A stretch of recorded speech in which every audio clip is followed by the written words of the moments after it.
Welcome guys to my another vlog. तो उम्मीद है आप सब खैरियत से होंगे एंड मज़े से होंगे। तो इस व्लॉग में हम देखेंगे मेरी डेली रूटीन एंड मेरी स्टडीज़ कैसे होती है दिन में एंड उसके बाद मैं क्या क्या करता हूँ। तो let us enjoy the vlog and never forget to subscribe my channel. अगर आपको वीडियोस अच्छे लगते हैं तो एक सब्सक्राइब बनता है, जो भी आगे मिले इसका फ़ोन लो और सब्सक्राइब करो एंड बेल आइकन को भी प्रेस करो, क्योंकि पता ही है उससे होता क्या है बेल आइकन से। तो बने रहे हमारे साथ। So let's enjoy the video. पहले हम करेंगे पढ़ाई फॉर कॉम्पिटिटिव एग्ज़ाम, बिकॉज सब कहते हैं जब तक गवर्नमेंट जॉब नहीं है तो लाइफ कुछ भी नहीं है। I am also trying to set my life from many years, तो I am trying my hands on JKPSC and JKSSB exams अपनी लाइब्रेरी में। तो आप इसकी हालत देख सकते हो। अभी इसकी हालत बहुत ही ख़राब है, क्योंकि ऐसे ही मैं बुक्स को निकालता हूँ फिर उधर ही ऐसे ही रखते देता हूँ, क्योंकि this is my bad habit.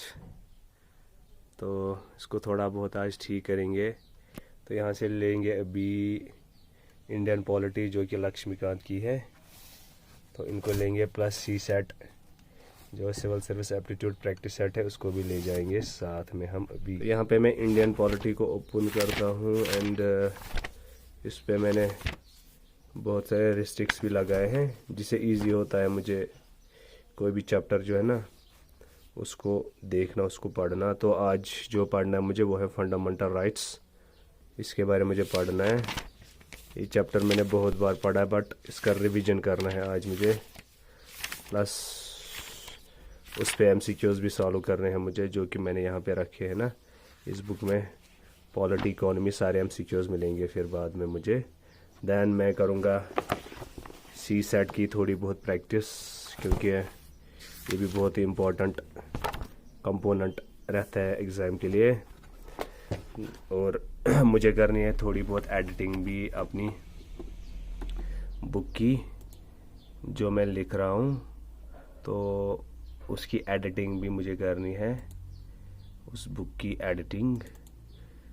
तो उससे पहले मैंने जो बुक लिखी उसको मैंने नोशन प्रेस को भेजा, थोड़ा इशू आ गया था उसका कवर का, तो इंशाल्लाह वो 1-2 दिन में आ जाएगी, ऑनलाइन भी आ जाएगी। एंड टेस्ट जो मैंने पढ़ा थोड़ा कंप्यूटर्स का रिवीजन करना था एंड उसके बाद इसके मैंने टेस्ट सेलेक्ट किए। कोई भी टेस्ट आप सेलेक्ट कर सकते हो, जैसे C was developed in the year, a declaration float A occupies dash of a memory। तो जिस भी किसी फील्ड में जो आपने पढ़ा तो उसका रिवीजन इम्पोर्टेंट बनता है, तो मैंने भी उसी का रिवीजन करना स्टार्ट किया थ्रू MCQs। जैसे पहला MCQ notebook laptop hand held computers are coming under the category of, ये कौन से कैटेगरी में आते हैं, डिजिटल, मेन फ्रेम, पोर्टेबल। तो अल्टीमेटली पोर्टेबल को मैंने सेलेक्ट किया यहाँ पे। लाइट पेन एंड जॉयस्टिक, और ये क्या है, ये इनपुट डिवाइसेस हैं, आउटपुट डिवाइस हैं, पोर्टल्स हैं और एल्गोरिदम है। तो these are the input devices. तो ऐसे ऐसे मैं अपना ऑनलाइन टेस्ट करता हूँ फिर धीरे धीरे। 10:32, तो it's tea break for me. I take a tea break and I come back again on my studies table. Break भी हो गई, अब थोड़ा बहुत इनको देते हैं पानी।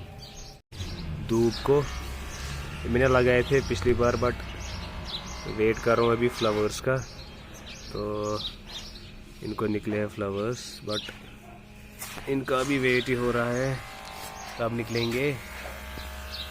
तो इनके साथ खेलने में मज़ा आ रहा है। अभी back to my study table, फिर से पढ़ाई शुरू। तो let's try our hands on Indian geography MCQs। तो जब भी मैं MCQ करता हूँ उसको गूगल सर्च भी करता हूँ, प्लस फिर उसको जो एक्स्ट्रा होता है ना उसको ये पे लिखता हूँ। तो यहाँ पे ये है मेरी पोएम जो मैंने सुबह लिखी थी। Clouds no more float now, found a way straight into the saffron fields. तो इसको मैंने थोड़ा लिखा था सुबह, तो इसको फिर टाइप भी करना है अपने लैपटॉप में, तो बाद में इसको टाइप भी करेंगे, अभी रखेंगे लैपटॉप पे ही। तो चलो अभी हम जाएंगे वापस इंडियन ज्योग्राफी पे। यार अभी इट्स 11 AM एंड अभी मैं प्रैक्टिस करूँगा इंडियन ज्योग्राफी के MCQs, तो 12 तक। जैसा कि जॉब जो है it's really important nowadays and that's why I am preparing for JKSSB and JKPS exams. तो उसके लिए प्रैक्टिस बहुत ही ज़्यादा ज़रूरी बनती है। जितना हम प्रैक्टिस करेंगे उतना हमारे लिए इम्पोर्टेंट होगा। तो 12 बजे तक I will do the practice. तो उसके बाद नहाएंगे, 12 बजे फ्रेश हो जाएंगे, उसके बाद फिर दिखाऊंगा आपको और क्या क्या करता हूँ मैं दिन में। हमारा है 12:15। मैंने कहा था कि 12 तक हम MCQs करेंगे, बट थोड़े बहुत MCQs ज़्यादा ही थे देन, तो 12:15 तक आ गए। अभी गर्मी बहुत ज़्यादा है तो थोड़ा पानी लेते हैं। धूप बहुत ज़्यादा है, गर्मी भी बढ़ रही है। एंड ये बुक हमेशा मेरे टेबल पे रहती है, गोशे तन्हाई, तो मुफ्ती तकी मोहम्मद उस्मानी साहब की है। तो इसमें बहुत सारी जो खूबसूरत शायरी है तो उसमें वो मेंशन है। तो अभी इट्स 12:15, तो हम फ्रेश होते हैं, तो will take a shower, then will come back to table, फिर दिखाएंगे और क्या क्या पढ़ते हैं हम एंड उसके बाद कैसे पढ़ाई करते हैं।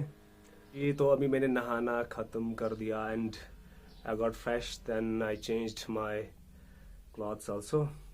तो अब हम काम करेंगे एक अच्छा वाला, तो चलो देखते हैं what we have to do. Here in the fridge picking eggs, तो आई हैव चूजन 2 एग्स। तो इनको हमें क्या करना है तो चले देखेंगे।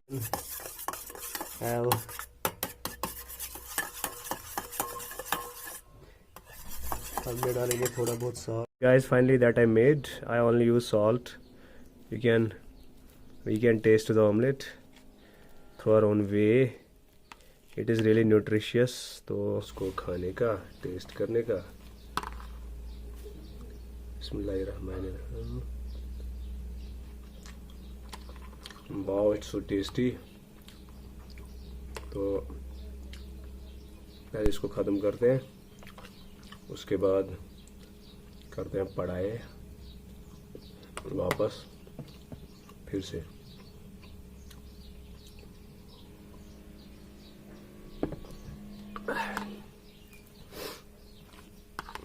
तो आप इसको ऐसे भी खा सकते हो या ब्रेड के साथ भी टेस्ट कर सकते हो।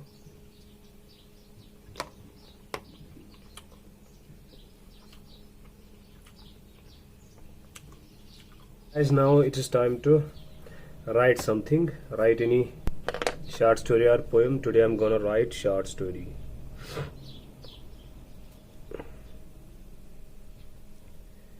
The title of the short story that I'm gonna write today is The Rahman Kaak. Usually whenever I write the short story और एनी पोएम, तो उसके लिए मुझे पहले एक थीम ढूंढना पड़ता है। देन आई जॉट डाउन जो भी करेक्टर होता है, तो उसको मैं फिर अपने हिसाब से लिखता हूँ। यूजुअली जो भी करेक्टर्स होते हैं ना, वो अपने कल्चर के साथ ही रिलेटेड होते हैं, specially with Kashmiri culture. I keep legacy of my culture in my writing because I want to promote my culture through writing. तो अब हम स्टार्ट करेंगे एक शॉर्ट स्टोरी लिखना जिसका टाइटल होगा Rahman Kak. Here in the short story Rahman Kak is an character of my village जो usually farming करता है एंड कैटल रियरिंग करता है। I can jot down my encounter with the guy, तो उसको मैं पेपर पे उतारता हूँ। देन उसके बाद usually I type that into my computer as PDF file. Then जब बहुत सारे स्टोरीज मिलती हैं, then as I have published my part first, then usually part second will be published. तो इंशाल्लाह let me write the story and see you guys. Finally I completed my story. Now it's 1:20 and it's time to take the lunch break, and afterwards I'll go for namaz in masjid that's nearby to my house. Then afterwards I'll show you my routine. तो catch you after lunch and after namaz. नमाज भी अच्छे से हो गई and खाना भी हो गया, तो it's time to take a nap of 30 minutes. And इसको हम इस्लामिक लैंग्वेज में कायलुल कहते हैं। It's really good for the development of brain and it's also mentioned in science as well as इसको साइंटिफिकली प्रूव भी किया है। It's really nice for the brain. Oh, then guys, catch you after the nap of 30 minutes. I'm back and अब मुझे जाना है coaching 3 बजे, तो उससे पहले मुझे प्रिपरेशन करनी है थोड़ी बहुत, क्योंकि हमें आज वहाँ पे स्टैटिस्टिक्स का पोर्शन उठाना है, मेजर्स ऑफ वेरिएबिलिटी, देन उसके बाद मेजर्स ऑफ डिस्पर्शन भी हमें पढ़ना है. तो I will just try to get in touch with my preparation. So यहाँ पे मैं करूँगा थोड़ी बहुत प्रिपरेशन फॉर माई क्लास, तो उसके बाद हम जाए. Time to leave for my coaching centre and I am gonna meet you there. So it's also hot outside today, गर्मी भी बहुत ज़्यादा है. सो तो बट जॉब तो जॉब है, जाना पड़ेगा. तो हम जा रहे हैं भी कोचिंग सेंटर, तो मिलते हैं आपको वहीं पे. अल्हम्दुलिल्लाह I am back home and tuitions भी हो गए, तो घर के ट्यूशन्स भी मैंने अभी ख़त्म किए and I am back on my study table. तो ये स्टडी एटलीस्ट 9:30 PM तक रहेगी, तो उसके बाद I will go for sleep. तो होप कि आपको आज का व्लॉग अच्छा लगा होगा and try to subscribe my channel and also press the bell icon so that you can get update of my every video. Hope to see you in the next vlog. तब तक के लिए goodbye and